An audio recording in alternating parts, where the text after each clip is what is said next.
Hey everybody, welcome to Active Self-Protection Extra. Today we are using the Dry Fire Academy, the Laser Academy, with the Blackbeard in my home defense rifle, my Lone Star Armory TX15 carbine. Here with Neil, let's work on our carbine skills without spending a bunch of money.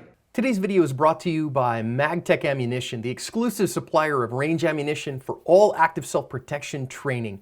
Get yours from Lucky Gunner for fast shipping and great prices. So if you watch the channel, you have seen this rifle on the channel a bunch. This is my home defense setup. This is my gun that defends Casa de Korea and defends the ranch. We talked about that a whole bunch. It's a Lone Star Armory TX15 with a Schmidt-Bender 1.5 short dot on a 1.93 mount Spur. Has a Mod Light OKW head light on it. It's a Gucci gun, but there's a reason that I run a Gucci gun. It's because when everything goes down, I want this gun to work. And I want to work and really understand my sighting system, my trigger on this gun. And if you do that today, I know a lot of people, they buy an AR-15 because America, and they stick it in the safe and they go, okay, I'm good. And maybe they go to the range once in a blue moon with it and they might shoot 50 rounds or 100 rounds. But Neil, would that be enough for your pistol? No, it wouldn't. And it might be enough for a pistol, but it certainly isn't enough for a rifle. And frankly, it's not enough practice. You barely get the dust knocked off of a rifle in 50 rounds. I mean, if you've only practiced with your pistol 50 rounds, you might make it. But it's not really enough to know. With your rifle, probably not enough again. I mean, if you look at soldiers before they go on deployment, they're going to shoot tens of thousands of rounds through their rifle before they go on deployment. And for me and for mine, I want to be good with this defensive tool. That if I have to use this in a defensive environment, I could imagine things like, we're not going to talk through all the politics of it, but in Missouri, the McCloskeys, and he grabbed his AR-15 because he had 100 people out his front door and thought, man, I might have to defend my life, and he chose his AR-15. But you ask the question, not just do I have the tool, but if I have to go to work with this tool, am I ready? Am I on it? Am I going to be able to use it effectively? And I think that's very important. And not just any of them, the one that you use. Again, I talked about why I trust this rifle, okay? So this is mine. But what I really get out of this now is I get the ability to test my trigger and my sights. Now, you might notice the red magazine. And the reason for that is I actually have, you can see the red bolt in here and the red charging handle because I have a Mantis Blackbeard in this rifle. And the cool part is I flip the safety off and it resets the trigger for me. It's a trigger resetting system. And when I pick it over this way, you can see the laser beam? You might not be able to see that on there, but if I hit it here, now you can see the fact that it's got a laser beam. So it shoots a laser beam for me, gives me my height over bore. I will say this, you want to set this up correctly because your height over bore here, because we're using 1/3 size targets, and so we're pretending I'm at 15 feet instead of 15 yards, so I gotta set my laser beam up to give me the height over bore that's more realistic for the distances that I want to shoot. A little bit of work there, we'll talk about it another day. But today, most important thing that we're going to do with a defensive carbine. Somebody busts down the door. We're not talking about CQB here. We're not talking about clearing a house structure or anything like that. We're talking about, holy cow, I just heard some glass break. The dogs are freaking out. I grab a hold of my rifle, and now I'm defending the homestead in my master bedroom, say. Bad guy walks through the doorway. I've told him 100 times, get out of my house, get away. I have a gun. I'll defend myself. The police are on the way. Leave, leave, leave. And then all of a sudden they show up. Now, of course, that's why we keep a bright white light on the gun so we can identify our threats, all that stuff. We're not talking about any of that part right now. We're simply talking about being able to get hits with our carbine. Let's practice a little. All right, so right now, this guy's set up for me, left-handed, on the sling. We got all that fun and games. Cool. Now, I'm going to start here at right in front of you, and I'm going to step just a little bit over here so you can kind of see me running. And right now, I am at 10 feet, which means 10 yards. Which is probably the distance for most people for their interior rooms. Probably not a whole lot of rooms more than that. Nope. So now you want to hit me a go signal, and I'm going to run a couple of shots here from the compressed surprise break. I'm going to run on this target over here. Oh, I am shooting your gun. It does have a bit. Here we go. Ready. Oh, low. Super low. Okay. Ready. Get into the gun, John. That's better. Marginal A. Ready. That's a good zone. Saw it. Hit it. Ready. Perfect. That's exactly what I want. Ready. Good A zone. Okay, so now we can see, I called that first one right. So that first one was a whoopsie.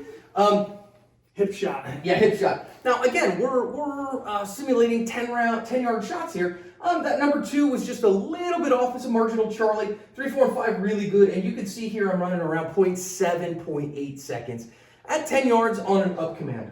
Not bad. I think we could do better than that, quite frankly. But I'm trying to get a good sight picture, see the target, and get it off there. Do I want to be able to put a 2-2-3 in somebody in under a second when they walk through that doorway? You darn right I am. But I want to be able to see my target too, because I don't want to miss. Neil, you ready? Time up. Let's do it. All right, we got to shift this over. One of the things I love about my Lone Star TX15 is that it has swivel QD mounts on both sides. So it's built for me as a wrong-handed person, and then I can swap it right over and give it to Neil, and it's not a problem. As a right-handed person. Incorrect-handed person. All right. Okay, I'm You're going. which side do you want to be on? Which side do you want me on? I'd say right where you are and back up to about 10-foot line. Okay. There you are, right there. All right, here I am. I'm going to do that. One of the other cool parts of this is I've made that gun into a training tool, so it can't load and fire right now. I'd have to take things apart, so I'm not worried about being here when he's got that gun up. All right, we're going to clear those targets. You ready? Yep. Oh, I guess I can do this from back here, can't I? Yeah. I can do that by setting it. My dot is on. Just so you know. Are you ready? Yep. Of course, it didn't hit it.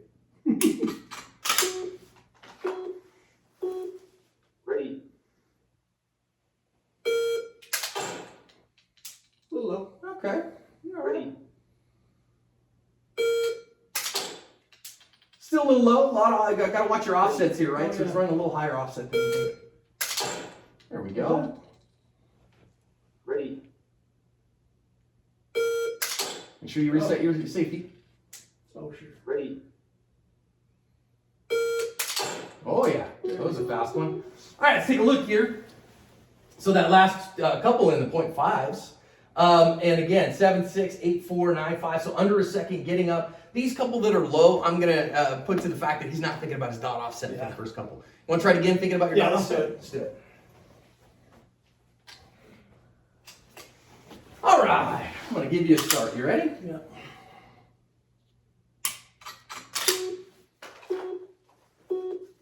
Ready.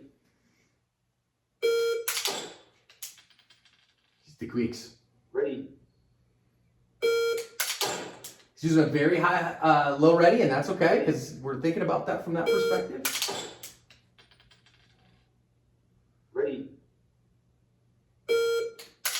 Oh, that was low. Ready. All right, here we go. We got, again, a little bit of a vertical pattern on this, a little low, little high. Still running the 0.5s to 0.8s, 0.67 average. Not too shabby. Let's, maybe we give it a try with some high ready. All right. Okay, so from a high ready position, right? So a high ready position is I have muzzle up and my stock down. So I'm gonna swim out, and again, I'm gonna bring that muzzle up. So where my muzzle comes up is, I want my muzzle just below my eye line, okay? And my stock actually not in my shoulder, but under it. Okay, so I wanna unstock the gun. Like so.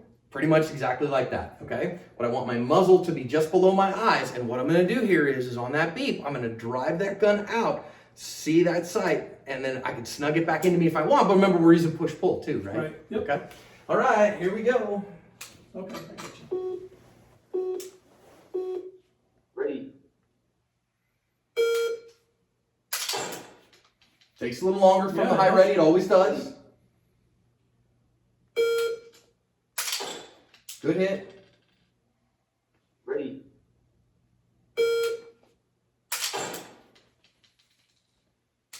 Ready. Notice he's doing a good job here of resetting his safety. Good job, 139 average here. You're getting good hits. The marginal Charlie there, not bad. My turn. Let me try. I know somebody's gonna ask, John, why would we use the high ready position? Well, Well, bottom line is it depends on your context. A high ready position might be better because it might be safer for the people around you. You might have people who are down below you or are in front of you, and you don't want to run a high ready position or a low ready position around them. Because, for instance, again, this is a training tool, right? Not a live gun. But if I've got him here and I've got somebody over there that I'm watching with the gun, I don't want to be at a low ready position like that because I can very easily muzzle my friend. But if instead I've got that same guy and I want to sit here and say, hey man, show me your hands, now I'm in a position where it's much less likely because I can elevate this muzzle away from my friend that he's not going to walk into that position. So contextually determined. Ready.